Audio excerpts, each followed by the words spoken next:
సుజాత. అది అంటే కొద్దిసేపటి క్రితమే ముఖ్యమంత్రి రేవంత్ రెడ్డి అమ్మవారిని దర్శించుకున్నారు కాబట్టి బహుశా క్యూ లైన్లని అక్కడ ఏమన్నా ఆపేశారేమో. కానీ ఇప్పటి నుంచి త్వరితగానే అక్కడ దర్శనాలకి అనుమతిస్తూ ఉన్నారు. అలాగే బోనాలకు ఒక సెపరేట్ రైలు ఉంది, కానీ అందరూ కూడా అందులో జాయిన్ అయిపోవడం వల్ల కాస్త ఆలస్యం అవుతున్నట్టుగా మనకు అక్కడ విజువల్స్ చూస్తే అర్థమవుతోంది. రైట్, మా ప్రతినిధి సుచిత ఉన్నారు అదే ప్రాంగణంలో. బిగ్ టీవీ ఉదయం నుంచి కూడా కంటిన్యూస్ గా లైవ్ కవరేజెస్ ఇస్తోంది. ఉదయం నుంచి బోనాలు సమర్పిస్తున్న వాళ్ళు, తీసుకొస్తున్న వాళ్ళు, అక్కడ జరిగిన ఏర్పాట్లు ప్రతి ఒక్కటి కూడా minute to minute big TV మీకు అందిస్తూనే ఉంది. రైట్ సుచిత, మీరు చెప్పండి అక్కడ ఎలాంటి సిచ్యువేషన్స్ ఉన్నాయి, ఏం చెప్తున్నారు భక్తులు?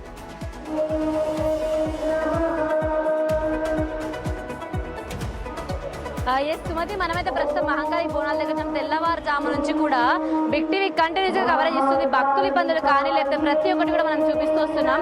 ఒక్కసారి నాకు ఇక్కడ చూస్తే నిజంగా ఎంత బాధ అనిపిస్తుంది అంటే, ఇక్కడ సిచ్యువేషన్ చూస్తే చిన్న పాప, నెలలు పసికందు, ఈ పాపను కూడా ఈ పాపను ఖచ్చితంగా అమ్మవారికి దర్శనంకి వచ్చినప్పుడు ఖచ్చితంగా ఇంట్లో పాపను కూడా తీసుకొస్తారు.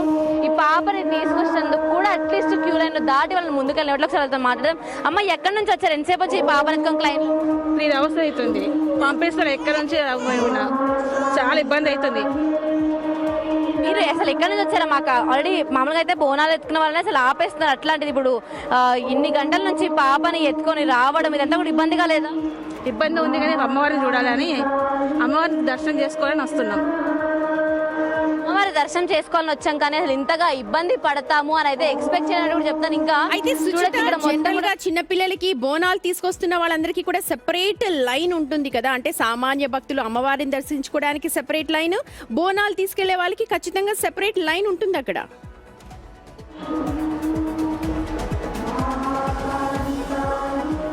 సుమతి, అయితే పొద్దు నుంచి కూడా ఫాలో అయ్యారు, కానీ మరి ఒక కొంచెం ఎండ ముదిన దగ్గర నుంచి కూడా అందరూ ఎవరు ఎండకు తాళలేకపోతున్నారు. ఎండకు తాళలేక అందరూ కూడా నేనంటూ ముందుకెళ్ళిపోతున్నారు. కానీ వేరే వాళ్ళు ఉన్నారా, పిల్లలు ఉన్నారా, బోనాలు ఉన్నాయా, ఎవరు ఆలోచన. అంతగా ఎండ గత 4 నుంచి కూడా మనకు వర్షాలు పడి చల్లగా ఉండి తెలియలేదు, కానీ ఈరోజు అసలు మామూలుగా ఎండ కొట్టట్లేదు. ఇక్కడ ఫీల్డ్ లో ఉంటే అర్థమవుతుంది. మేము ఇక్కడ బయట నుంచి వాళ్ళకే మాకు అలా ఉంటే అంతసేపటి నుంచి క్యూ లైన్ లో పట్టు చీరలు కట్టుకొని పైన బోనం ఎంత బరువు ఉంటుందో ఎత్తుకున్న వాళ్ళకే తెలుస్తుంది అంటారు.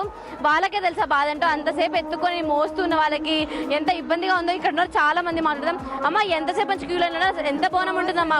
వచ్చి ఇక్కడికి 2 hours అయింది. పొద్దున్న నుండి ఉపవాసంతో మేము బోనం తీసుకొని అమ్మవారికి సమర్పించడానికి వచ్చాం, కానీ ఈసారి అరేంజ్మెంట్స్ బాగాలేవండి. బోనాలు ఒక లైన్లో పెడితే తొందరగా వెళ్ళిపోతాం కదా. మేము కూడా ఉదయం నుండి ఉపవాసం ఉండి అమ్మవారికి తీసుకొని వస్తాము బోనము సమర్పించుకోవడానికి.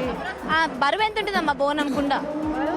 చెప్పలేం, అది దగ్గరికి అమ్మవారి దగ్గరికి వెళ్తున్న కొద్దీ బరువు ఎక్కుతుంటుంది. ఇంకా అమ్మవారి ఘటంలాగా బరువు ఎక్కుతూ ఉంటుంది.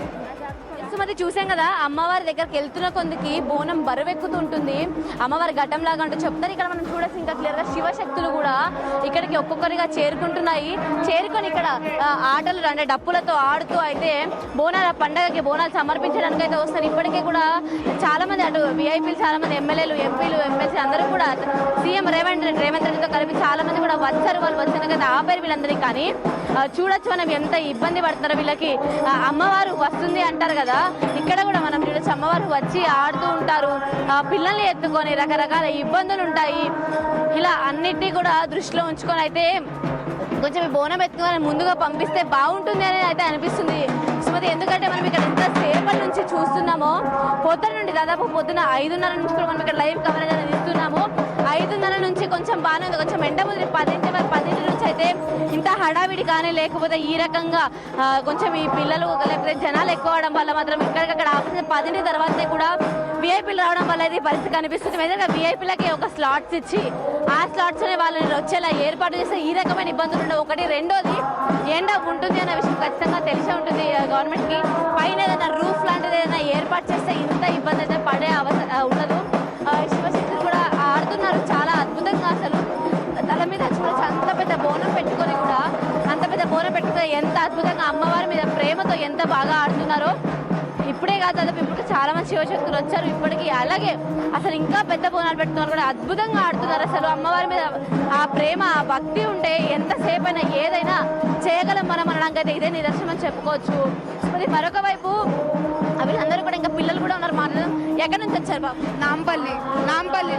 ఎంతసేపు వచ్చి క్యూ లైన్లో వెయిట్ నుంచి నుంచి జస్ట్ ఇక్కడ నుంచి ఇక్కడికే 2 hours పట్టిందా మీకు జస్ట్ ఇక్కడ నుంచి ఇక్కడికే 2 hours? 2 hours పట్టింది.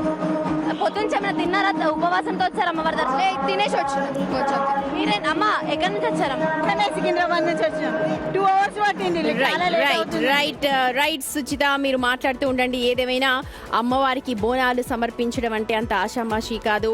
ఎందుకంటే అమ్మవారిని దర్శించుకోవడానికి అమ్మవారు మన పేషెన్స్ ని కూడా టెస్ట్ చేస్తూ ఉంటుంది. ఉదయం నుంచి కూడా నిన్నటి వరకు కూడా వర్షాలు కురిసాయి, కానీ ఇవాళ ఉదయం నుంచి కూడా ఎండ ఉంది. కానీ మధ్యాహ్నం తర్వాత మళ్ళీ వర్షాలు పడే అవకాశాలు మెండుగా ఉన్నాయి. సో ఆ బాధలన్నీ కూడా భరించుకుంటూ అమ్మ ఇంకా చల్లగా చూడాలని కోరుకుంటూ ప్రతి ఒక్కరు కూడా ఆ వేపాకులు కట్టుకొని అమ్మవారికి బోనం సమర్పించుకోవడానికి అక్కడ 2-3 గంటల నుంచి కూడా వెయిట్ చేస్తూ